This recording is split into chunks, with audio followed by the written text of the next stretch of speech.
E hoje eu separei um pouquinho para a gente falar sobre as espécies que a gente pode produzir nos tanques rede, né?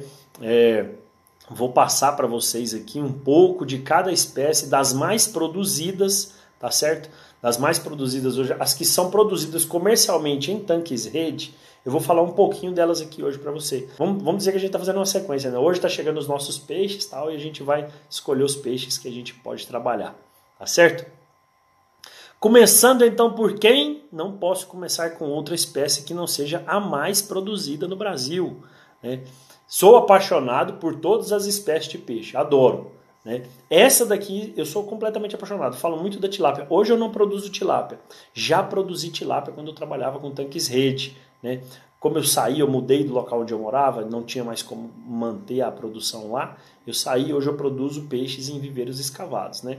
Mas tenho uma paixão enorme pela tilápia, foi o peixe que eu trabalhei na minha especialização e no meu mestrado, foi a tilápia. Então, e é o peixe mais produzido no Brasil. Se é o peixe mais produzido no Brasil, eu preciso começar falando da tilápia.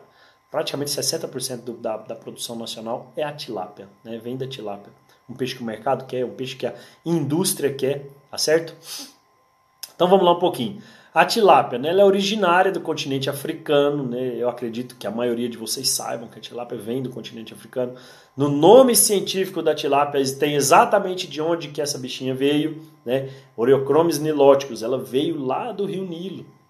Então assim, reza a lenda, vou contar aqui um pouquinho aqui uma historinha aqui, né? Reza a lenda que quando o Nilo ele dava aquelas enchentes, né? E aí ele abaixava depois de novo, voltava para a caixa, ficavam lagos, vários lagos ali em volta, né? Pequenos lagos, alagados, né? Aquela região mais alagada. E aí as tilápias escapavam, iam para lá, e aí a hora que o rio voltava à sua caixa, ficavam esses alagados e encontravam tilápias lá. E aí o pessoal passava lá por esse lugar e tal, todo assim. E aí via lá aquele monte de peixinhos lá, nossa, tá um peixinho aqui, beleza, tal. Será que eles ficam aí por muito tempo? E aí passava, aí depois voltava, 30 dias depois passava no mesmo lugar, tinha menos água e tinha mais peixe lá dentro. Né? Ué, como assim? Menos água e mais peixe? Não choveu? O rio tá do mesmo jeito? O que será que tá acontecendo? Aí passava mais um tempo, tinha menos água de novo e tinha mais peixe lá dentro, né? Mas como assim? Que história é essa? Que conversa é essa, Paulo? Não, isso é a história, isso é o que a gente escuta, né? Isso é a história que é um pouco trazida para nós, assim, de como é que se descobriu o potencial da tilápia, tá certo? Então, assim, começaram a estudar, não, a gente tem que chamar uns pesquisadores aqui para ver. E aí descobriram todo o potencial reprodutivo da tilápia, né? De ela aguentar altas densidades de estocagem, baixíssimos níveis ali, de repente, de alimentação, de oxigênio, de qualidade de água, e ela ainda está reproduzindo. Isso que é o interessante, ela continuava reproduzindo. Claro que não é aquela coisa, ela está se reproduzindo ali para manter a espécie, ela não está produzindo, ela está reproduzindo, né? Manutenção da espécie. Então, assim, ela começa a reproduzir muito cedo, né? Uma espécie começa a reproduzir muito cedo, e é por isso que tem muita... Como é que eu vou falar assim? Tem muita interpretação errada quando a gente vai falar de tilápia, né? Principalmente com quem não gosta de tilápia. Quem não gosta de tilápia fala que tilápia é praga, fala que tilápia é predadora, fala que tilápia acaba com as espécies ali do ambiente, se ela cair lá dentro e ela vai reproduzir, ela vai acabar com tudo. E a gente sabe que não é bem assim, ela é muito mais predada do que ela é predadora. Tá? Se um dia ela estiver morrendo de fome e passar uma desova de algum outro peixe ali dentro, ela pode até comer. Mas que outro peixe que não faria o mesmo? Tá certo? A diferença é que ela aguenta uma superpopulação, uma densidade elevada e ela se reproduz, né, com baixíssima qualidade de água. Ela ainda é possível você encontrar a reprodução da tilápia. Os machos crescem mais do que as fêmeas, né? Isso aí já tem os estudos, as pesquisas mostraram que os machos crescem mais do que as fêmeas. E essa é a razão pela qual os alevinos, aliás, a razão pela qual a produção de tilápia ela é concentrada nos machos. Então, por isso que há de uns 20 anos para cá, começou a se fazer a questão da reversão sexual, trabalhar com a reversão sexual. Foi implantada essa questão. Por quê? A hora que o peixe chegava ali em 15 gramas, alguma coisa assim, 15 a 30 gramas antigamente, quando eu estava lá na especialização ainda, lá nos longínquos anos de 2004, há 17 anos atrás, tem um tempinho já, né? 17 anos atrás, 2004, é isso aí. É isso aí. 2004, na especialização. Vamos lá. Na época da especialização, o que a gente fazia quando ia vender, por exemplo, alevinos de tilápia lá na universidade, né?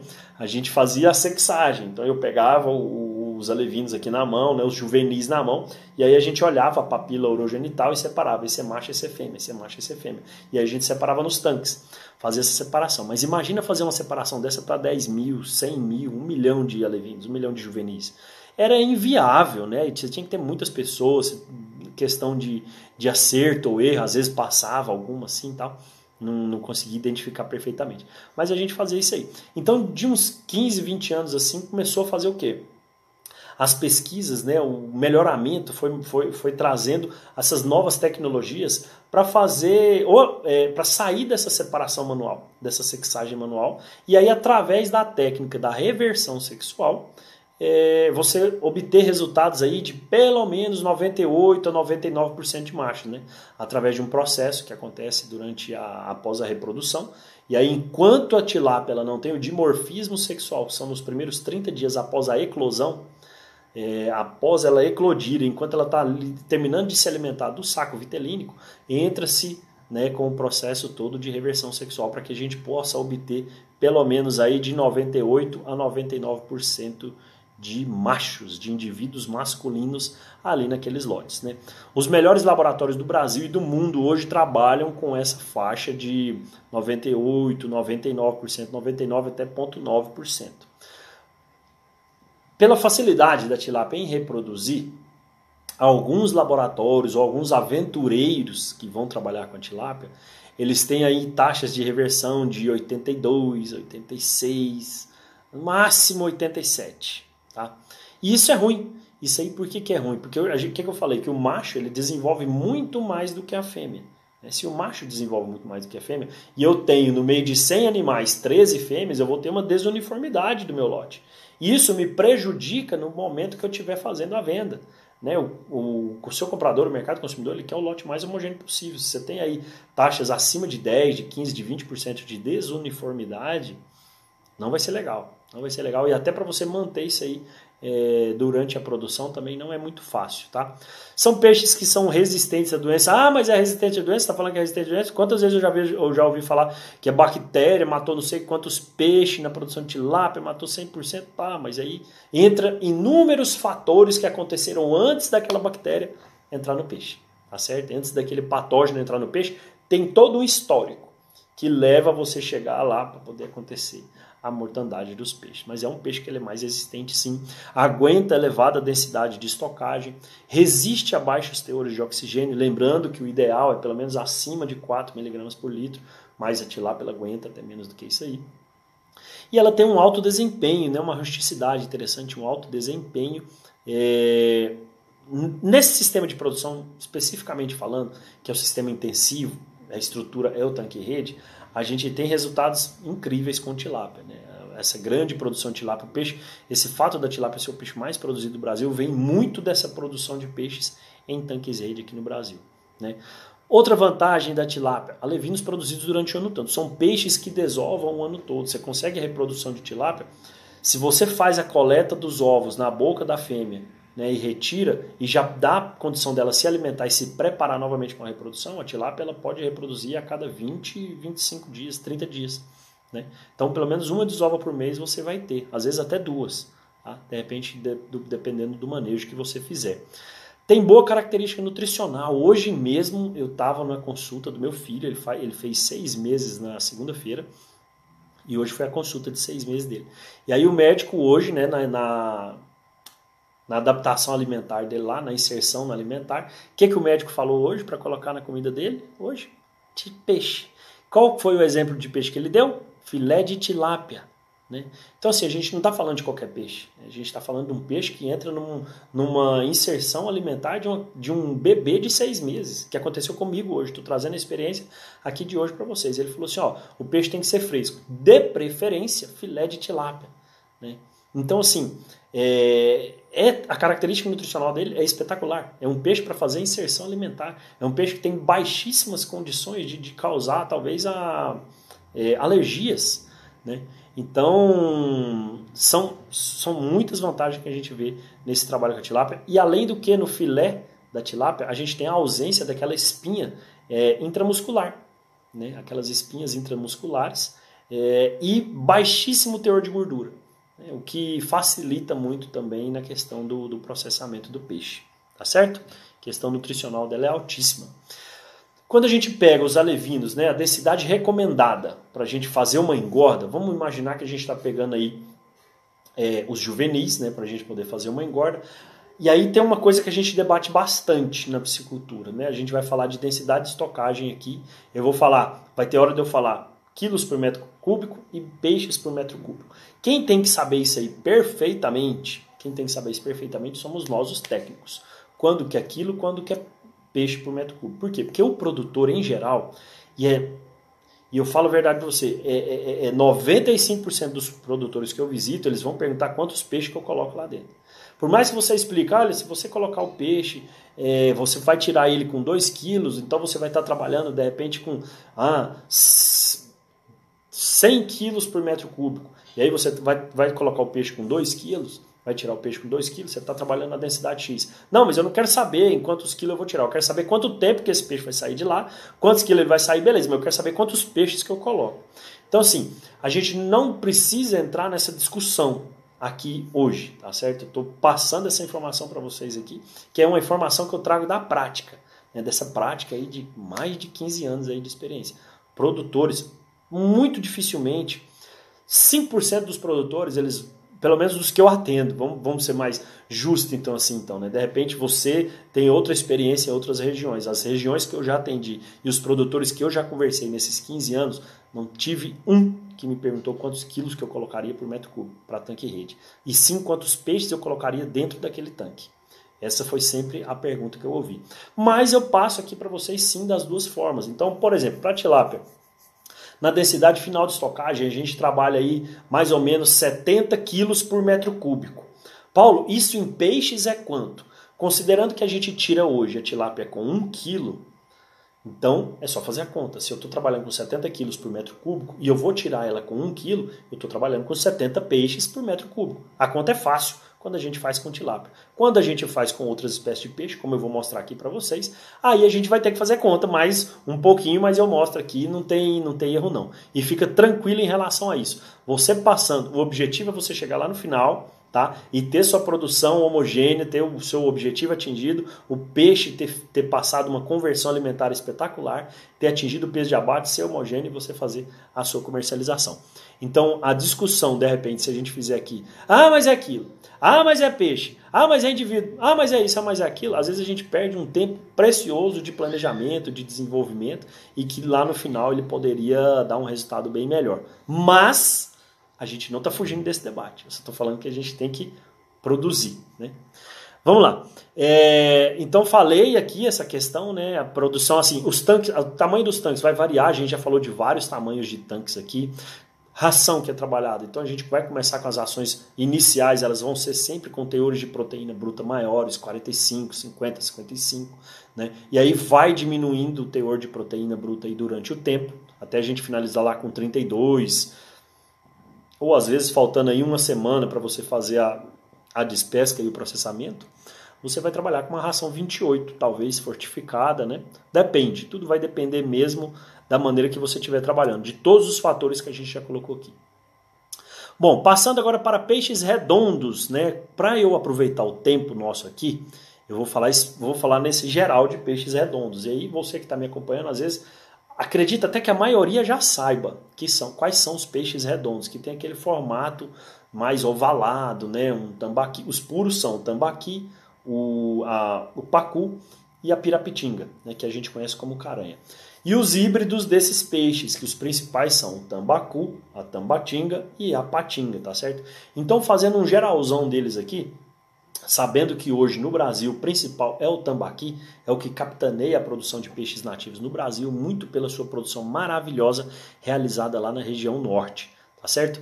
Então assim, no tanque rede eu vou generalizar um pouquinho aqui para a gente poder falar de todos, tá bom? Então eles se adaptam muito bem a tanques rede, né? onde os reservatórios estejam aí, onde o local de implantação esteja aí com temperatura pelo menos acima de 26 graus. A gente sabe que a temperatura ideal aí é de 26 a 30 graus, alguma coisa assim, tá certo?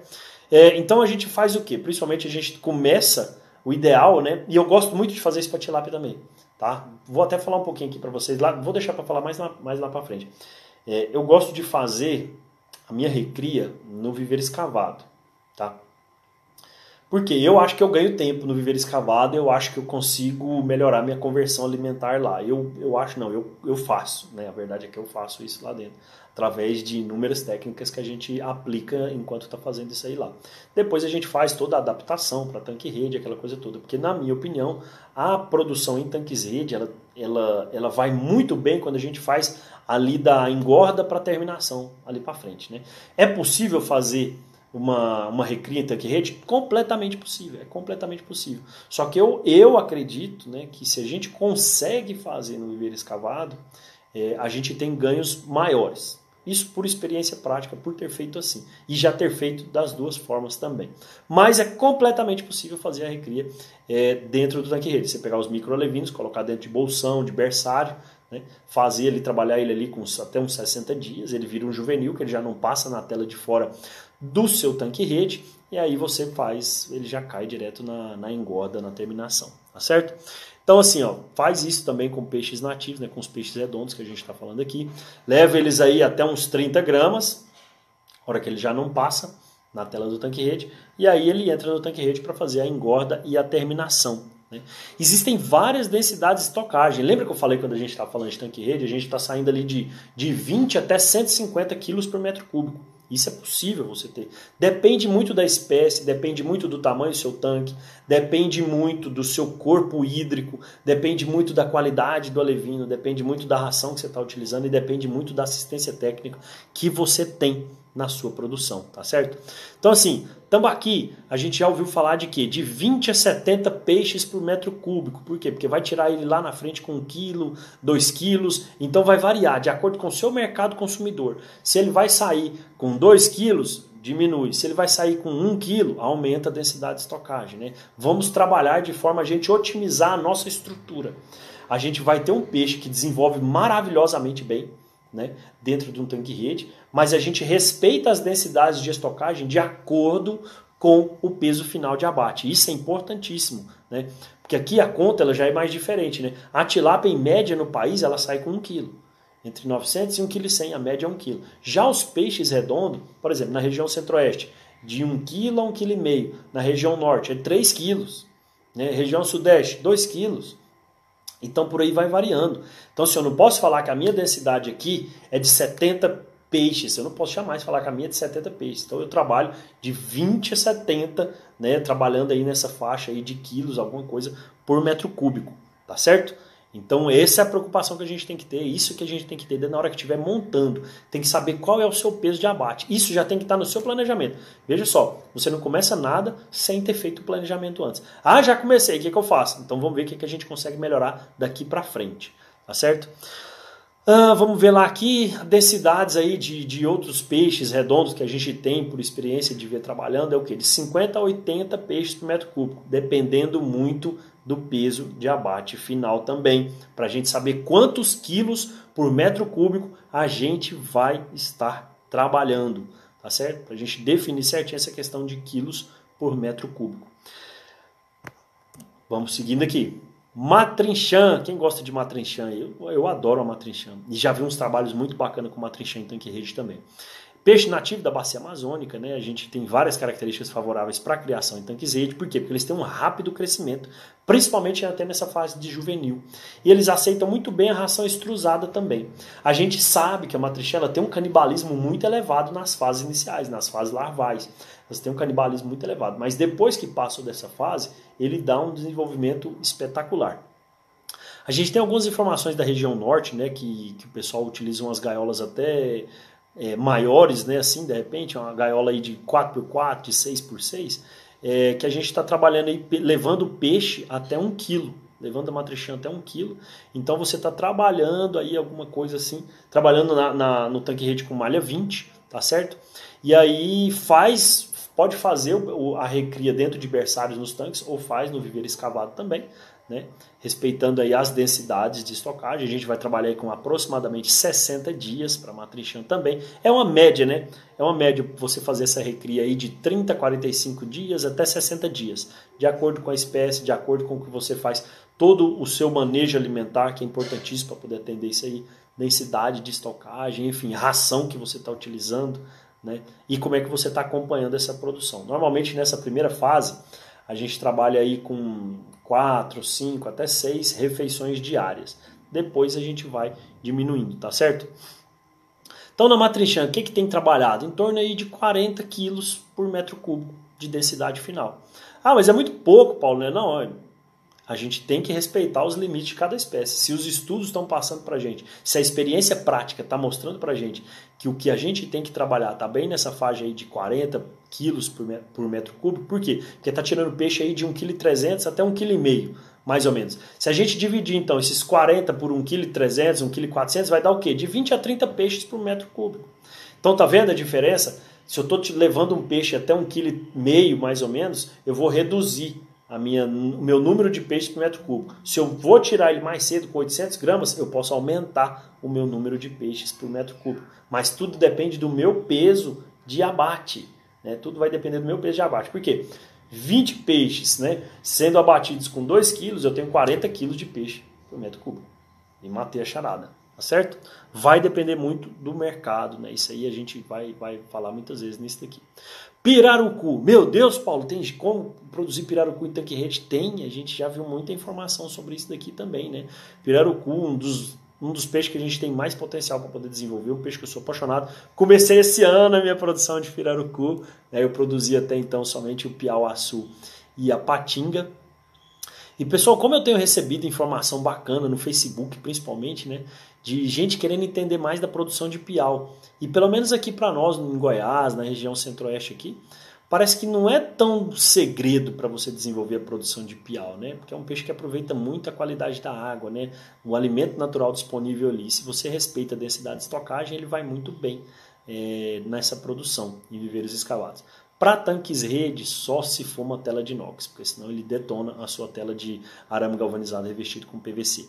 Mas vamos lá, falar do pirarucu aqui. Extremo potencial para poder desenvolver, fazer esse trabalho aí, a produção do pirarucu. Alta taxa de crescimento, né? A gente tem um peixe aí que no final de um ano ele está com mais ou menos 15 quilos, olha que sensacional aqui. Tem uma grande rusticidade no manejo, possui respiração aérea, então questão de oxigênio dissolvido na água não é problema para ele, porque ele abre a bocona dele lá para fora e vai respirar. Aceita a ração extrusada desde que tenha sido feito um treinamento, né? E aí a importância de você trabalhar nas formas jovens do pirarucu com treinamento alimentar. A gente está falando de um peixe extremamente carnívoro.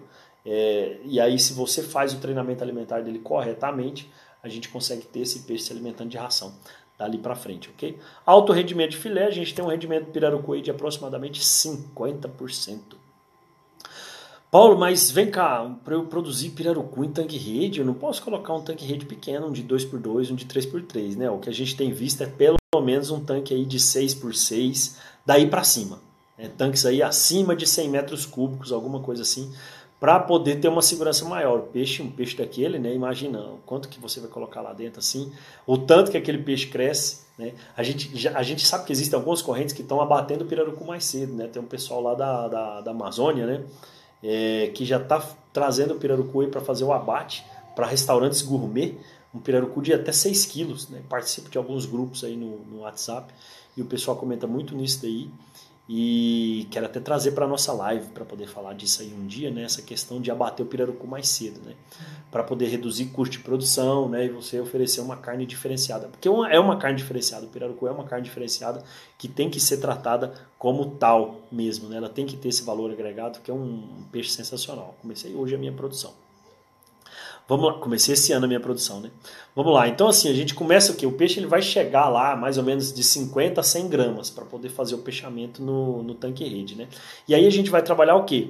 Numa densidade aí de mais ou menos 60 quilos por metro cúbico, sendo que eu já ouvi falar uma densidade aí até de 120 quilos por metro cúbico. O pessoal lá da Amazônia já falou que tem experiência com pirarucu em tanque-rede, chegando até 120 quilos de peixe por metro cúbico.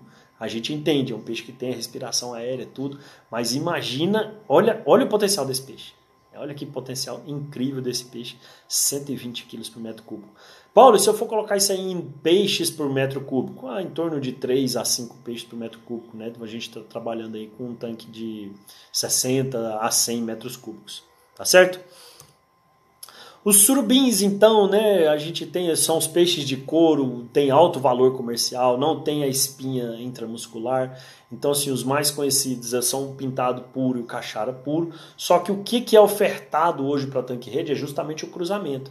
Pode ser o cruzamento do pintado com caixara, pode ser o cruzamento de outras espécies aí com o caixara, né?